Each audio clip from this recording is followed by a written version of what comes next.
welcome to Power Motion YouTube channel. Today this video we're going to talk about iGO electric folding fat bike.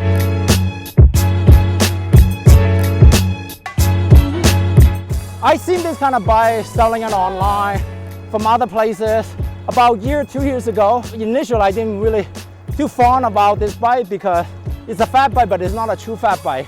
It's a folding bike but it's not a true folding bike. So what is it? It's exactly what it is. It's jack of all trades that can fit in different kind of environment because it's a low step through, it's a very approachable, can be used by different height of the rider. But the really nice thing is it's foldable, so you can plug in back of your car, your trunk, without having any problem.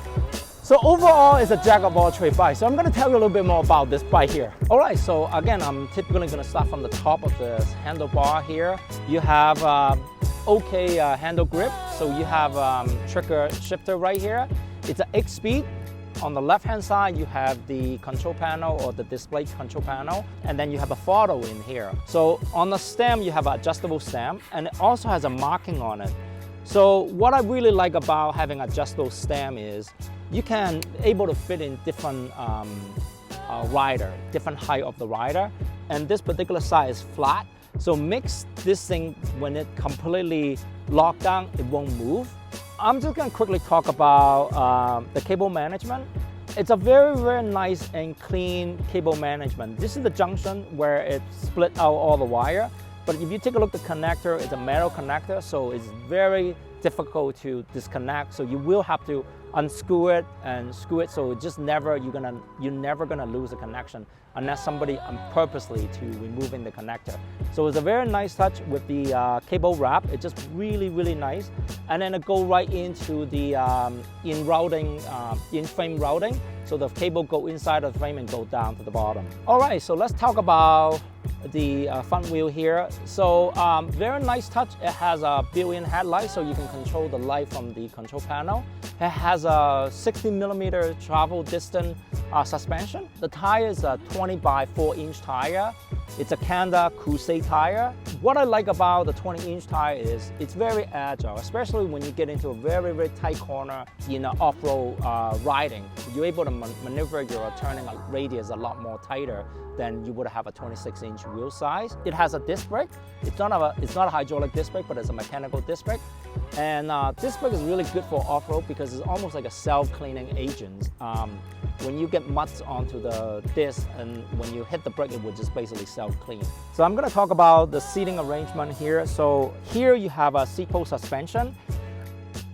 It's a very stiff, but it does work a little bit when you go over the bump. The saddle is a Serra Royale saddle. It's a gel saddle, so it kind of provides very comfortable ride when you're going off-road here. So on this section here, you have the chain ring. It's a very large chain ring. What I like about it, it has the chain cover. It's not the best chain cover. It's not aluminum. It's just a plastic chain cover. So you do have to watch out. You hit a big rock, you will potentially crack the plastic piece. It's a Well-Go pedal. It has a little bit of spike, so it just provides you a little bit better grip in here. I really like this kind of chain. It's basically a galvanized chain, so it's basically anti-rust chain. Very, very nice touch here. All right, on the hub motor here, you have a Buffane 500-watt hub motor. Basically, this is a fat bike hub motor. Has a 8-speed cassette, Shimano cassette here, and Shimano Altus derailleur. I really like that. They purposely put a Derailleur Guard in here. It protects you can bang onto the derailleur as well as protecting your cable management in here. So if you notice, what they have done is this rack is much more higher, almost the same size as a 26-inch rack. So as a result, you can mount a general pannier bag and be able to mount it in this position.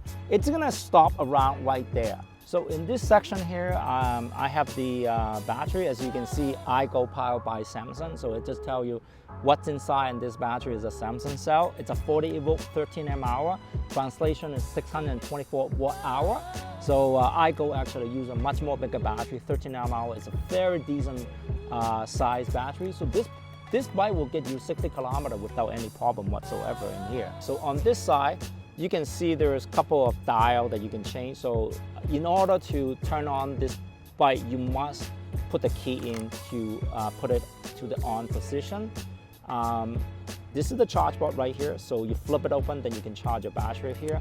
Now, if you want to remove this battery, you must remove the seat post. So after you remove the seat post, then you can push it in, and then put it to the unlock position. Now, when you're in the lock position, you can take this battery out, just like this. When you remove the battery, highly recommend you cover this area with a plastic, because if you're traveling and if it rains, the water potentially get in here and could damage the controller underneath. So if you ever take off this battery, put on a bike rack, just at least put some plastic in here. I want to talk about the frame here, and one of the big selling item here is the step-through frame. It's a low step-through, which means that it's very approachable. I can just step in and step right out in here. All right, next I'm going to show you how to fold this bike here. So first step is to remove the kickstand. The most important part is on your drive side, you want to back pedal the pedal away from the main hinge, because if you're going to open this, you need the room to open it. So open up the safety latch here, open up the main hinge. Then you can turn this bike around here. So basically pull this in and then drop it down. Then next step is to push the pin out, drop this handlebar. As you can see, the handlebar is faced outside of the fold.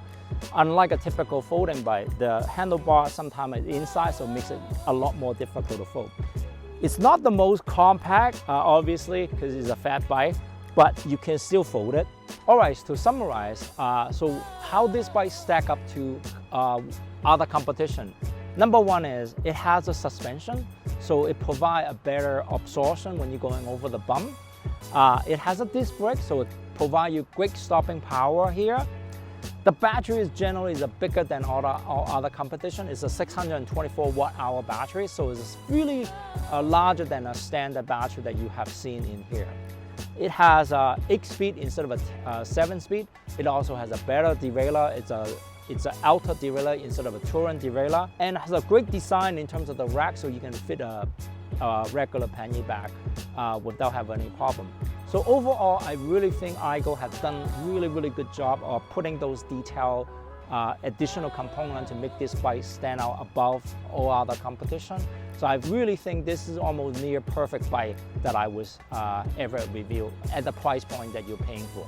All right, so to summarize this bike, initially I have a prejudgment about this particular bike, but overall I really think that it almost come out as a perfect bike. You know, compared to other similar bike that on the market, this one has front suspension, have 8 speed, have disc brake, better rack, and all those stuff just really add to a very high quality or low price point and good value bike, right? You know, with the price point under $2,000 in Canadian and $1699 US is a really great buy for this particular bike. So I highly recommend to come by and check it out. By the way, if you like our video, be sure to give us a thumbs up. And if you want to know more about this bike, be sure to come by to Power Motion and check it out. Thank you for watching.